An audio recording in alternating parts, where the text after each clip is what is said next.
микрофон менен бөлмөдө турган бир адам бар. И вправду за кадром нас снимает оператор на камеру.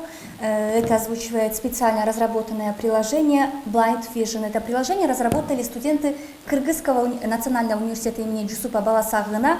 Вправду пока что разработали только серверную часть, в планах хотят доработать клиентскую базу и уже выпустить в качестве полноценного мобильного приложения. Это приложение было создано специально для граждан со слабым зрением или же незрячих людей. Расскажите, пожалуйста, с какой целью разработали вы это приложение и какие особенности имеются у него? Мы создали это приложение специально для людей с проблемами зрения. В мире насчитывается около 256 миллионов людей, у которых есть проблемы со зрением, из которых 36 миллионов полностью слепые. Именно поэтому мы решили создать данный продукт. А в целом, как работает это приложение? Расскажите. Вот То есть вот пользователь кликает эту кнопку, и затем наш сервер, в данном случае ноутбук, он обрабатывает информацию, которую отправляет телефон при помощи искусственного интеллекта. И затем информация, полученная с искусственного интеллекта, превращается в текст и переводится на кыргызский язык. Понятно. А сколько времени вы потратили на разработку данной платформы? Сколько средств вложили? На разработку мы потратили 4 дня. Чтобы граждане со слабым зрением или совсем незрячие могли пользоваться приложением Blind Vision, разработчики будут трудиться над ним еще 2 месяца. А чтобы в дальнейшем развивать его, студенты планируют коммерциализировать приложение. Так как незрячие граждане не смогут смотреть рекламу, допустим, или это будет некрасиво вставлять рекламу в звук, то есть постоянно говорить какую-то рекламу, поэтому нам придется полагаться на грантовые какие-то финансы, то есть мы не сможем это приложение коммерциализировать, либо же придется его продавать по подписке, то есть каждый месяц сколько-то они будут выплачивать.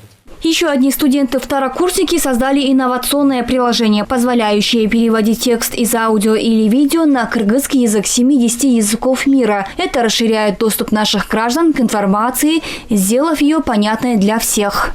Студенты Кыргызского технического университета имени Исхака Разакова разработали специальную программу, скорее всего, это телеграм-страница, называется Айт. Сюда можно будет задать любой вопрос или написать, отправить аудиозапись на любом языке и получить ответ на кыргызском языке. Телеграм-страница автоматически переводит любую информацию. Мы сейчас хотим попробовать. Я хочу задать вопрос на китайском языке. Начинаем. Воджау шимы мыңзыма. Отправляю и жду ответа.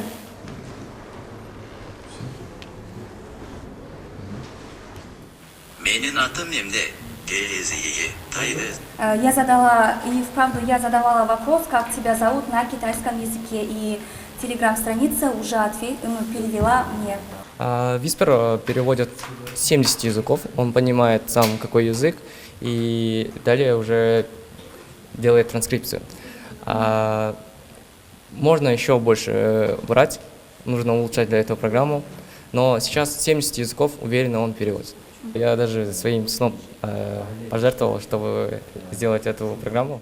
Еще одно приложение на кыргызском языке разработали студенты Кыргызско-турецкого университета Манас. Оно способно читать и анализировать любую информацию. Для использования достаточно выбрать необходимый фрагмент текста с любого информационного ресурса.